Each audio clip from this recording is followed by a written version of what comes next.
trabajo.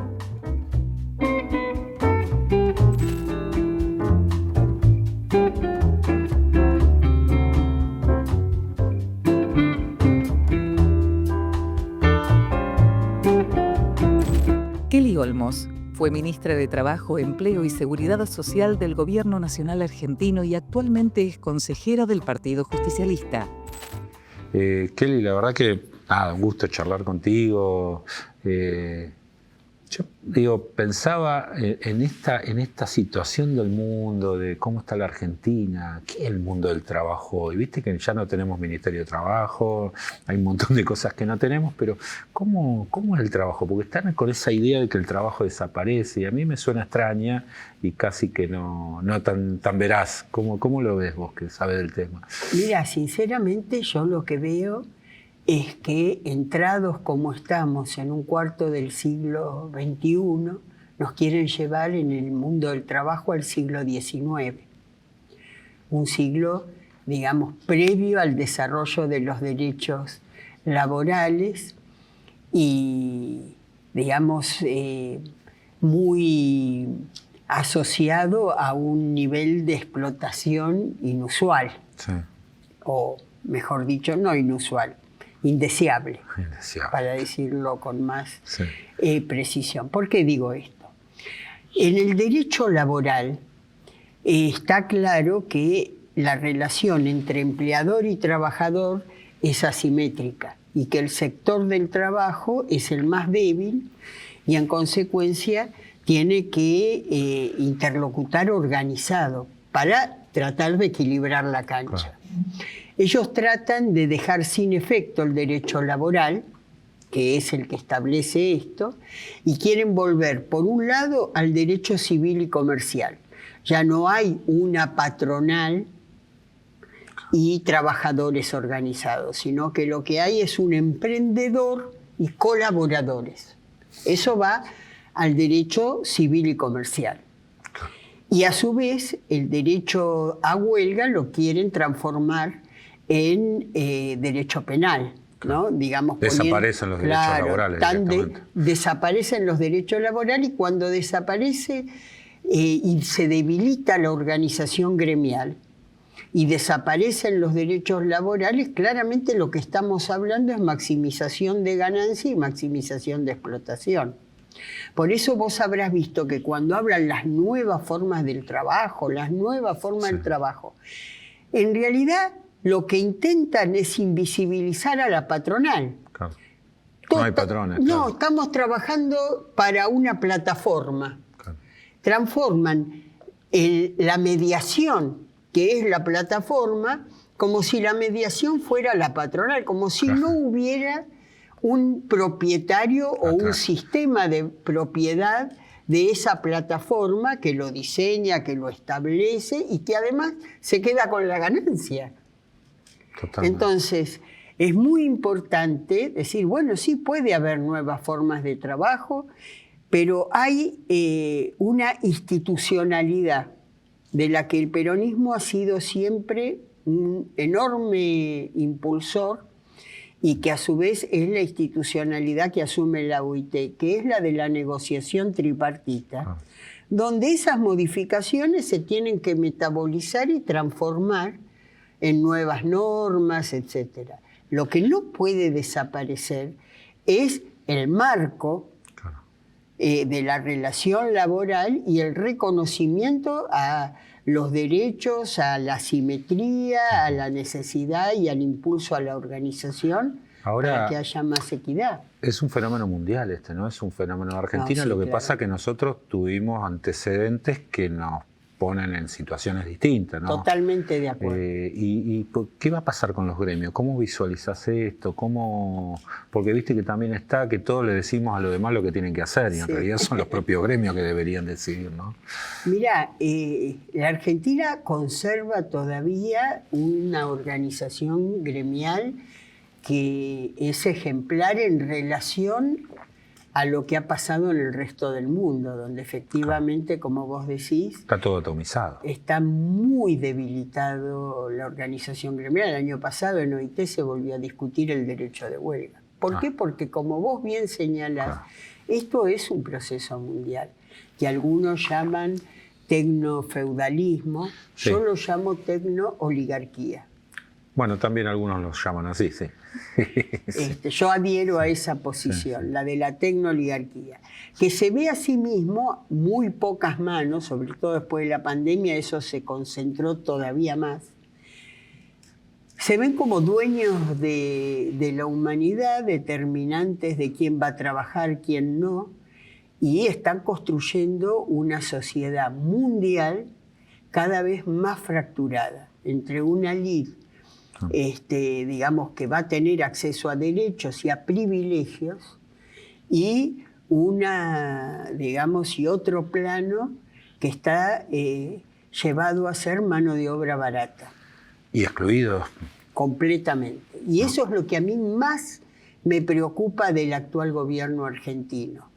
Cómo acelera en ese sentido. Porque si vos desfinanciás la educación pública, desfinanciás las universidades, desfinanciás el sistema científico-tecnológico, digamos, que son lo que te puede dar ventajas competitivas en ese mundo de desarrollo tecnológico que es cada vez más acelerado. Sí. Digamos, ¿dónde nos estás ubicando? Sí, sí, a merced de los que vienen y manejan. Bueno, hay varias cuestiones, ¿no? El tema de el Paca nuevo, ¿no? Sí. Que plantea una serie norteamericana donde dice que no es necesaria la escuela. Después me enteré que en realidad los que lo hacen es porque creen, empezaron haciendo material para familias que enseñan en sus casas y no manden a los chicos. Bueno, ¿no? Pero vos no te olvides es tremendo. Que el DNU 70, entre las cosas que no fueron aprobadas, pero que incluía, sí. Bueno, exacto, no fueron aprobadas, en definitiva, sí, están vigentes, claro. Sí. Establecía la posibilidad de la desinstitucionalidad educativa, claro, a los 7 años. Tremendo. Sí, yo a los creo 7 años. A 7 años la escuela deja de ser necesario que la familia mande los chicos a la escuela. Sí. Con esa idea individualista. La idea de la virtualidad, claro, incluso en la primaria. En nuestros países pobres, eso quiere decir incentivar la explotación infantil. Claro que no llegan más, esos chicos no llegan. Porque o van a ir a trabajar con los padres, o en algunas barriadas muy humildes van a ser carne de cañón del narcotráfico, el narcomenudeo. Sí, exacto. Vos sabés que le publicamos el año pasado un libro a un autor norteamericano, Jonathan Taplin, que él hizo un estudio sobre 4 personajes, ¿no? Zuckerberg, Elon Musk, Thiel, Anderson, y planteaba estas cosas, ¿no? Cómo iba a ser un nuevo gobierno de Trump y cómo el trabajo iba a desaparecer en el mundo. Entonces Zuckerberg, que está con la historia del metaverso, te iba a vender un casquito donde vos ibas a estar entretenido 8 horas, y que en definitiva eso lo iban a sacar con el salario básico universal. Es decir, una semejanza entre la extrema derecha, ¿no? y la izquierda, de decir, bueno, el salario básico universal te va a servir para que vos le pagues a ellos, porque decís, ¿cómo se financia esto? ¿No? Bueno, ¿lo ves factible esto? Porque lo del metaverso está allá. Es una vocación de esclavización, ¿no? Yo veo eso como una sociedad de esclavos. Un poco lo que vimos recientemente en El Eternauta, claro, cuando veíamos que la gente caminaba como zombie, sí, ¿no? Detrás de esos invasores. Yo la verdad que creo que es un diseño de mundo total. Digamos, ese debate es un debate que se da en la academia y yo lo viví en mi casa, digamos, porque mis hijos me decían, no, pero es muy importante el tema del salario básico universal. Yo le decía, sí, asociado al trabajo. Sí, sí, con otro concepto, no con ese. Claro, con el concepto, sí, digamos, yo tampoco quiero un ser humano que tenga que trabajar 20 horas por día para sobrevivir. No, estamos hablando de un trabajo digno. Totalmente. pero la idea del trabajo como dignidad no puede perderse. Porque la idea es la realidad. El libro se llama El fin de la realidad. Entonces, Claro. lo que plantea es como no hay más realidad, vos vivís una realidad ficticia en un mundo digital, ¿no? Y a partir Y de ellos ahí, te indican todo. claro, te financian cómo vivir ese Te mundo. condicionan. Y vos la realidad ya te alejaste, con lo cual nunca se va a poder modificar. Bueno, y esa realidad se modifica con la socialización. Sí. Y uno de los problemas que tenemos, sobre todo después de la pandemia, es ese corte que se vivió en ese proceso de socialización Exacto. que hay que reconstruir. Sí, yo creo que nos dejó enseñanza, ¿no? ¿Cómo viviste? Porque vos eras ministra en ese momento. ¿O No, todavía estaba, no? Ah, todavía no. Era directora del Banco Vice, directora del banco. Después del vino. Banco Estatal. Pero te tocó una etapa complicada, ¿no? Post pandemia, entonces. ¿Y cómo viviste? ¿Qué conclusiones sacás de ese tema de la...? Bueno, fue muy importante el tema de los convenios colectivos, de las negociaciones tripartitas. Los trabajadores y trabajadoras pudieron volver sobre la base de protocolos que se negociaron entre la patronal y los gremios. Y la verdad que en la Argentina eso funcionó muy bien, muy bien. Pero hubo apoyatura, a pesar de todo, en Argentina, en ese Hay momento... una cultura muy afirmada, pero también no por eso tenemos que dejar de advertir que este es un gobierno muy agresivo y que viene claramente a quebrar esa cultura. Y bueno, hoy tuvimos afortunadamente un pequeño triunfo porque la justicia laboral le otorgó a la CGT la medida cautelar para que los gremios encuadrados en la CGT no fuera de aplicación las restricciones al derecho de huelga que intentó imponer el gobierno en sus últimos DNU. Mirá, leía una nota en estos días que la motosierra mata, ¿no? Lo está pasando con el tema de vialidad y con el tema laboral, de alguna manera, destroza la los vida. jubilados. Y además, mira, ellos mismos, personajes neoliberales, que si los hay, Arriazu claramente es uno, fue el asistente de Martínez de Oz en el diseño de la tablita, el endeudamiento y todo eso, pero le está advirtiendo él a Milei y a su gobierno, ojo, que el proceso de destrucción está siendo muy acelerado. Sí, es muy crítico Arriazu, sí. Y la verdad que llama la atención, ¿no es cierto? Yo pensaba el otro día, la motosierra como figura, vos la usás ¿para qué? Para talar árboles. Cuando talás árboles, tenés que volver a plantar. Ahora, si vos solo talás, genera un desierto y lo que está... Pero es peligrosa, cuando Claro se que es suelta peligroso. la motosierra puede Aparte cortarte te la lastima, cabeza. aparte te lastima. Digo, pero como conceptualmente no hay... Yo creo que la gente empieza a visualizar que no hay una construcción, que por ahí Posterior, puede claro. entender que había cosas que había que cambiarlas, ¿no? Sin duda. Creo que podemos Ese es el discutirlo. justificativo. Y está bien Y hay que cosas... reconocer. Entonces era necesario romper eso. Bien. Pero ¿qué construís a cambio? Creo que ese es el dilema que hoy se empieza a plantear la sociedad, ¿no? Que te empiezan a contar algunos que apoyaban esa postura. ¿Vos lo ves igual o pensás que todavía hay una sociedad dormida o no sé? No, yo creo que todavía hay un acuerdo en relación a lo que está haciendo Milei que a mí me parece excesivo, digamos, aunque minoritario. Sí. Si uno mira, por ejemplo, el resultado de la elección en la ciudad de Buenos Aires, pensemos que Adorni no hizo campaña, que ni siquiera habló en el acto de cierre, que la campaña estuvo afirmada en Milei, que pidió ser plebiscitado prácticamente. Sí. Y aún así sacó solo el 30% de los votos.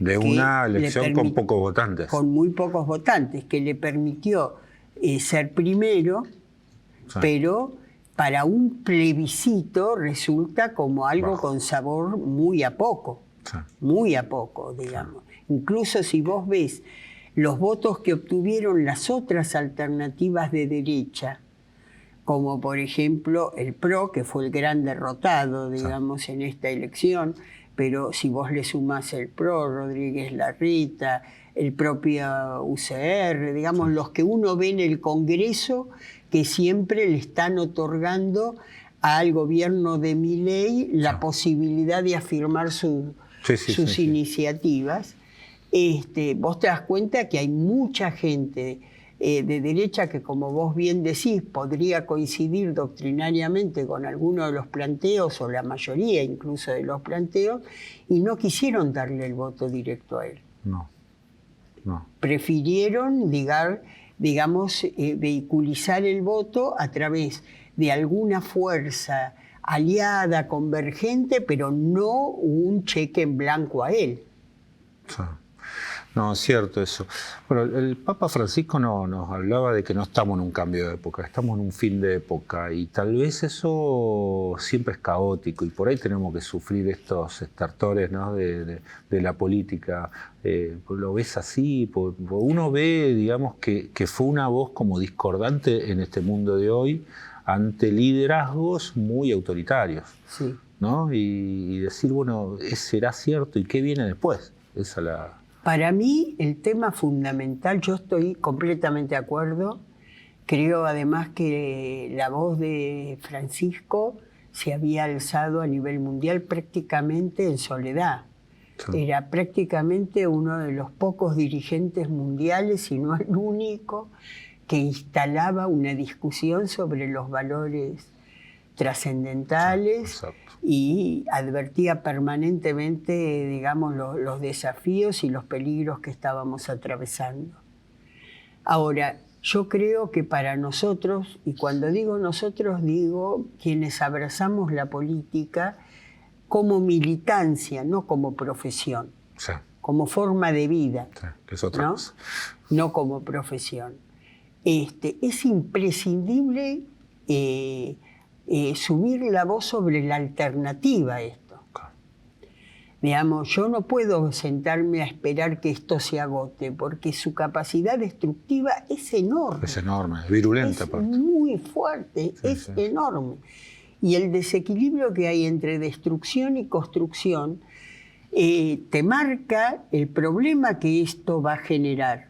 No solo te dejan cada vez más endeudado, es decir, más restringida tu capacidad de decisión posterior, sino que estaba también leyendo un trabajo de Fundar sobre precios y evolución de los ingresos. Y ha habido claramente una caída del ingreso real desde la última dictadura militar, los 90, la Alianza, el gobierno de Macri, donde los gobiernos peronistas que hemos actuado en esos intermedios, tratando de reconstruir los niveles de empleo y de ingresos previos, nunca pudimos... No llegaste nunca ahí. Siempre la curva vino para abajo. Nunca podés llegar al punto anterior. Claro. Siempre te queda un segmento que en realidad es un segmento del pueblo que ya no se recupera frente a ese retroceso.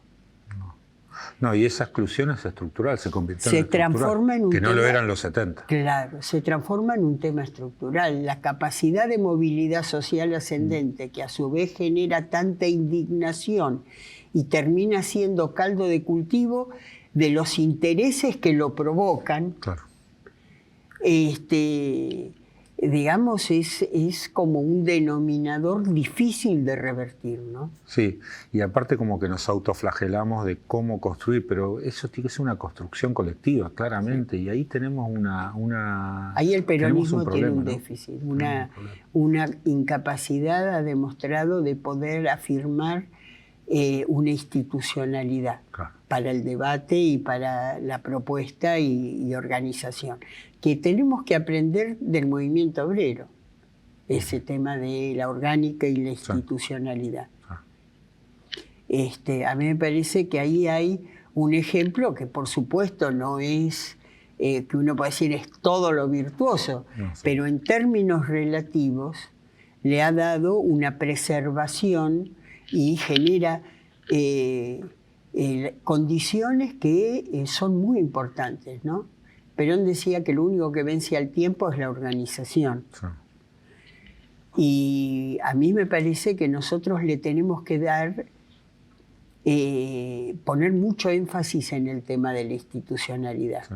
Ya que mencioné a Perón, ¿Puedo plantearte un tema? Por supuesto.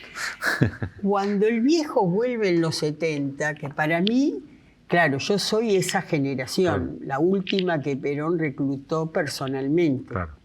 Formo parte de esa generación.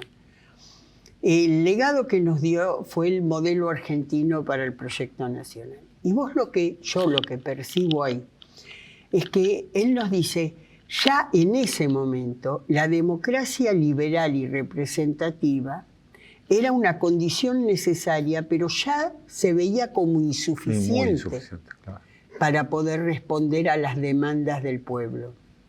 Entonces él formula una propuesta que es el Consejo para el Modelo, exacto, que en definitiva es la posibilidad de construir otros ámbitos institucionales donde discutir el modelo de país, el modelo de sociedad y también, digamos, irlo construyendo, irlo reflexionando, pensando y alcanzando acuerdos claro, que no nos llevaran a la situación que después vivimos del péndulo, claro.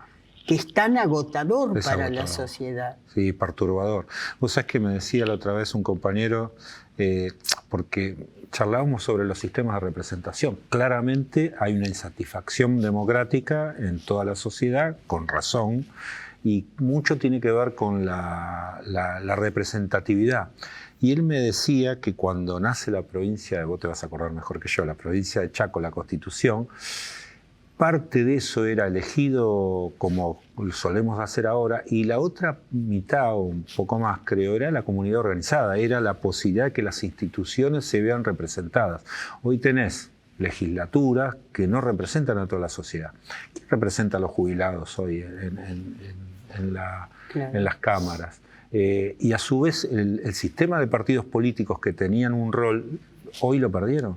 O sea, porque aparte hay modificaciones permanentemente, cambios, compras, que antes llamaban la atención y hoy parecen normal, ¿no? Que hoy se compre un senador y esté todavía en Paraguay, por ejemplo. Bueno, la reforma que tampoco le salió a Milei y que pretendía desde el punto de vista electoral era llevarnos, además de una representación uninominal, que eso, digamos, directamente cercena la posibilidad de representación de las minorías. Sí. Vos con un voto te quedás con todo. Claro. Con un voto de diferencia me refiero. Sí, ¿no? sí, sí. Además de eso, planteaba la eliminación del financiamiento por parte del Estado, la eliminación de los límites para los aportes privados, con lo cual vos tenías una representación... Una enorme lavadora, ¿no? Además de una gran lavadora, porque termina muy tensado, digamos, por dinero que no es limpio, pero aún suponiendo dinero limpio, digamos, vos ibas a tener una representación muy asociada a los poderosos de cada lugar. Claro, exactamente. Sí, sí, Digamos, no tenés a la representatividad. principal actividad de cada lugar o al principal propietario en cada lugar. Exactamente. Así que, digamos, iba a ser el sueño de la oligarquía argentina, Claro. la Argentina gobernada por sus dueños. Claro. Bueno, no estamos muy lejos. Pero vamos todavía Todavía hay marcando alguna conatos, resistencia. claro, hay conatos digamos. de resistencia. Pero es muy importante debatir estos temas que ellos, la verdad, intentaron instalar inmediatamente. Decir que por DNU no se puede modificar el tema, ¿cómo se llama? Electoral. Electoral, ¿no? sí. El sistema electoral. Pero ellos a través del DNU 70 y todo lo que vino después, claramente ellos están haciendo modificaciones constitucionales por la vía de decisiones del Poder Ejecutivo. DNU, sí.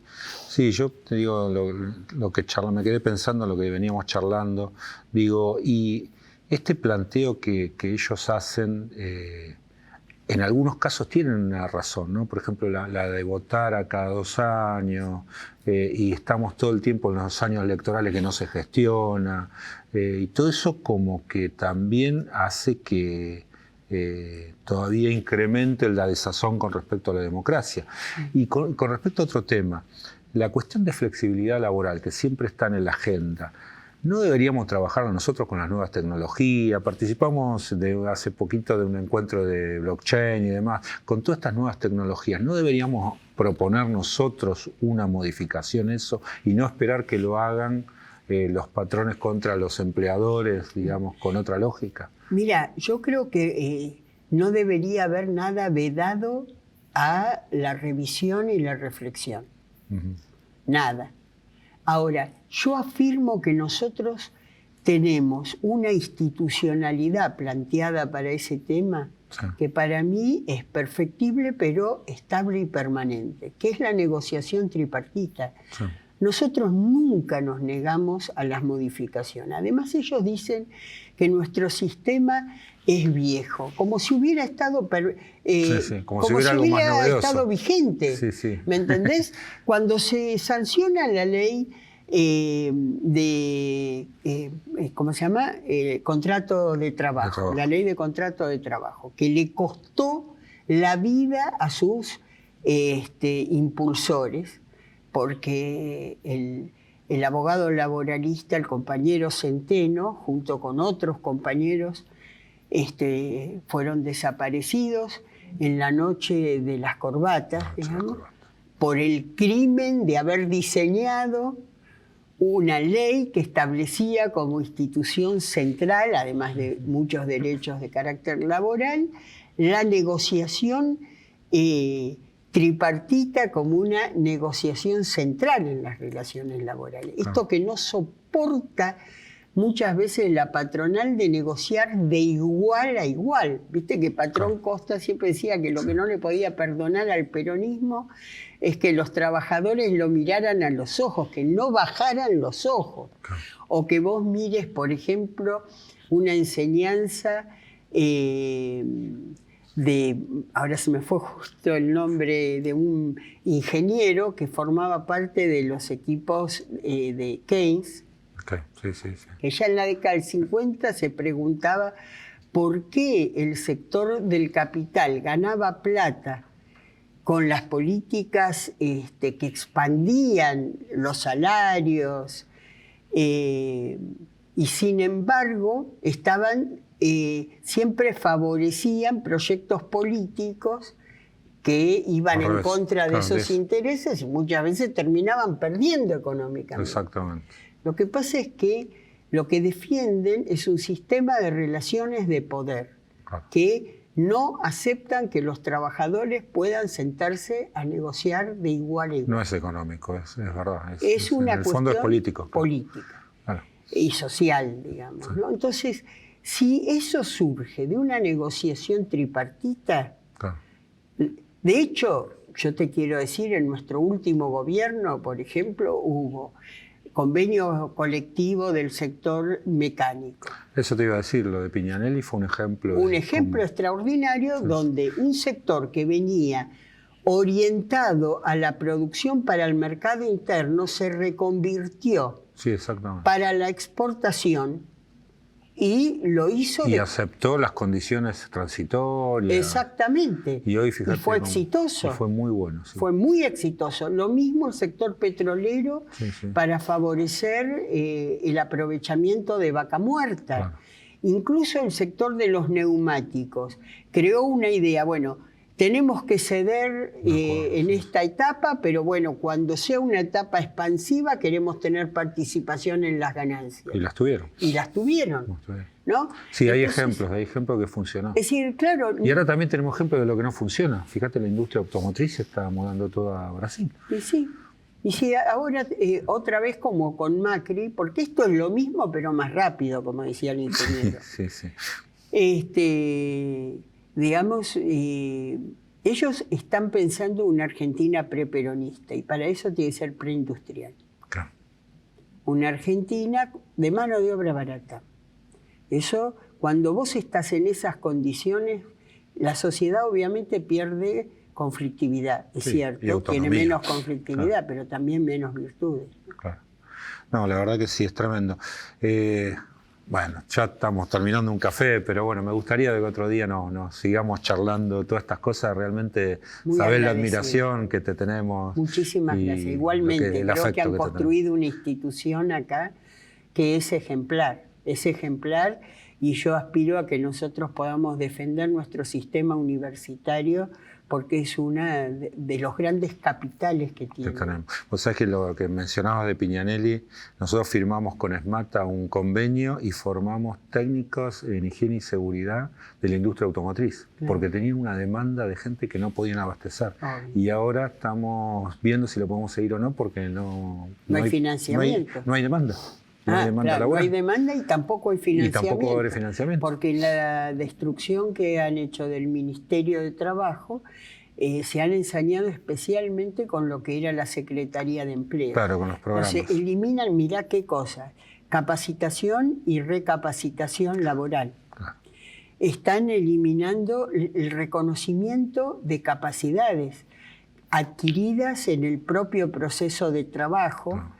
Que por convenio con las partes patronales y laborales nosotros lográbamos y que ponía en valor, lo que cada trabajador o trabajadora podía hacer, aún no habiéndolo adquirido en la educación formal. Tremendo, sí, me acuerdo tantos programas. Bueno, veremos cómo sigue todo esto. Tenemos que volver rápido.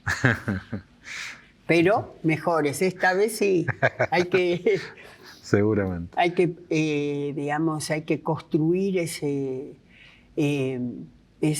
proyecto de desarrollo nacional inclusivo, de unidad latinoamericana, porque si no construimos un proyecto de esas características, la verdad que el retroceso es muy doloroso. No, el individualismo nos va a matar, sí, no tengo dudas.